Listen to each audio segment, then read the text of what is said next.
And of course, the Cybermen producing that loud buzzing noise. That same noise is actually from the episode Evolution of the Daleks.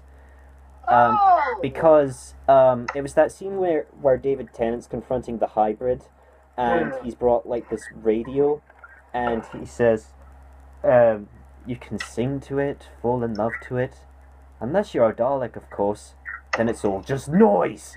And thus that noise appears. And the reason I use that is because, well, Sarah Powder, I believe, was created through Dalek technology, so I thought that must be the one to bring him down.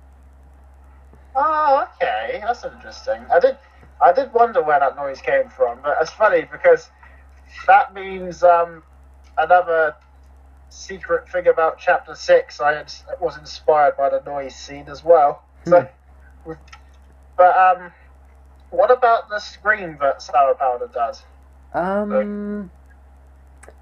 Believe it or not, that's actually a continuation of the same sound. That sound is only like 2 seconds before the hybrid and the pig slaves start screaming in pain. So I had to kind of slow it down to delay the screaming as possible, and so I thought, well, that could work for Sarah Powder being in pain, so yeah. Cool. Attack! Stopping here, for those of you who have a keen eye, if you look at this image of the bootlegs charging past Fresh to attack Sarah Powder, you'll notice that 4's lightning is actually drawn on manually. Because it's already a green-screened image, and Fresh is a confusing mix of greens and blues, and that sort of interfered with the lightning video that I was talking about earlier. And it goes by so quickly that I don't think a lot of people have seen it. But again, now the problem is unseeing it. I think the way we've got these videos out is sometimes you can have realistic effects and sometimes you can have cartoon depending on the way it is. So I'm assuming people are accepting things like that. So. Yeah. Alright. Now for the battle itself.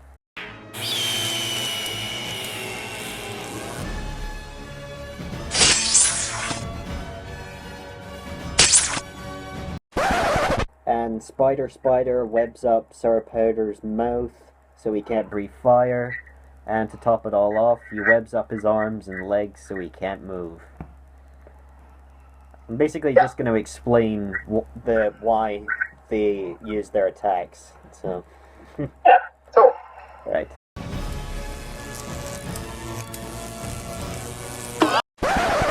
Again, that image of 4 charging at Sarah Powder's legs, again, that's another drawn-on lightning image. But, yeah, it goes by so quickly that you don't see it that much. Yeah. Well, with Sarah Powder's legs and arms webbed up and unable to move, that left 4 with a good chance to knock him down. I did like that, and it just like the doing thing. Yeah. It was quite funny.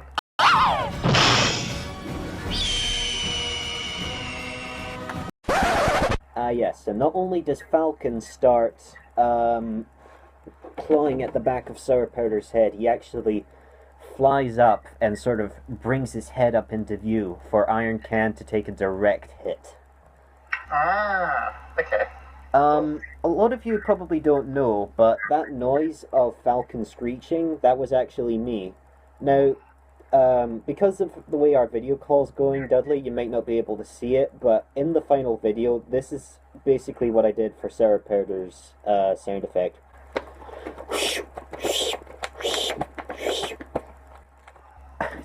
Oh, cool.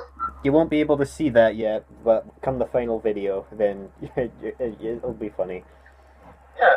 So we've both had parts of doing Sarah Powder's sound effects, which is quite cool. Well, and it came out good.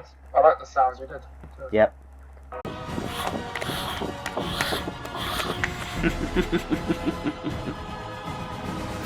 I am Iron Can.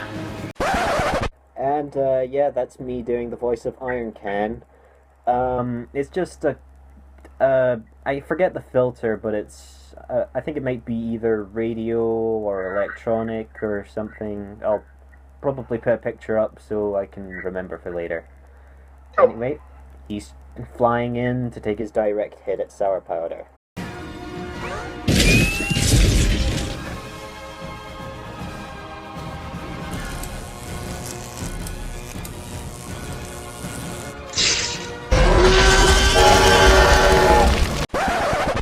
That roar, I'm pretty proud of that roar because, in some places it's actually inspired by Charizard's roar.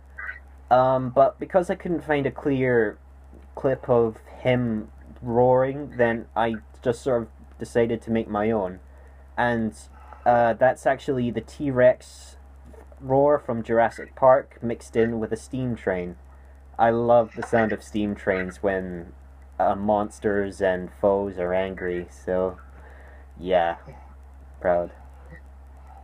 I did like your addition of the T-Rex roar. It's quite Mhm. funny.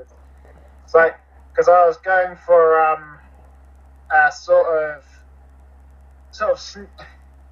creepy voice, more of a like, not so low, right? You know what I mean? Like a sometimes South Africa can sound like I sound now, but then in the other you've made it so we can sound like monstrous as well. Yeah. At different points, which is quite funny. So yeah, Yep. it's cool.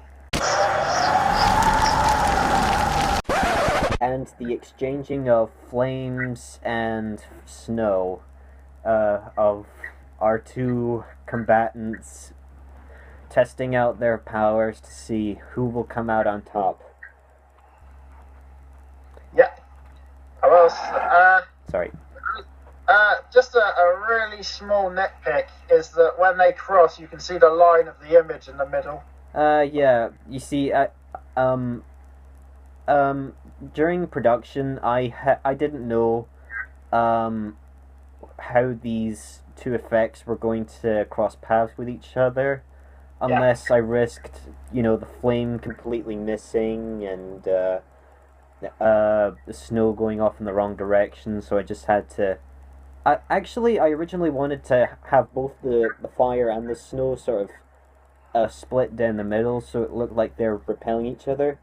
But after I saw the effect of, the loose snowflakes sort of being drifting off from the flames to sort of show how cold and how hot these powers can be. So yeah. It still ended up looking cool.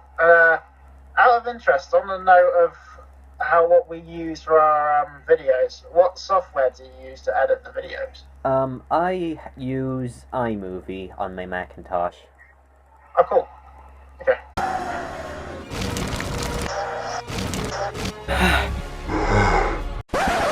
And eventually we both run out of puff because even though we can breathe fire and ice, we still need oxygen to produce it, so eventually we just got tired out.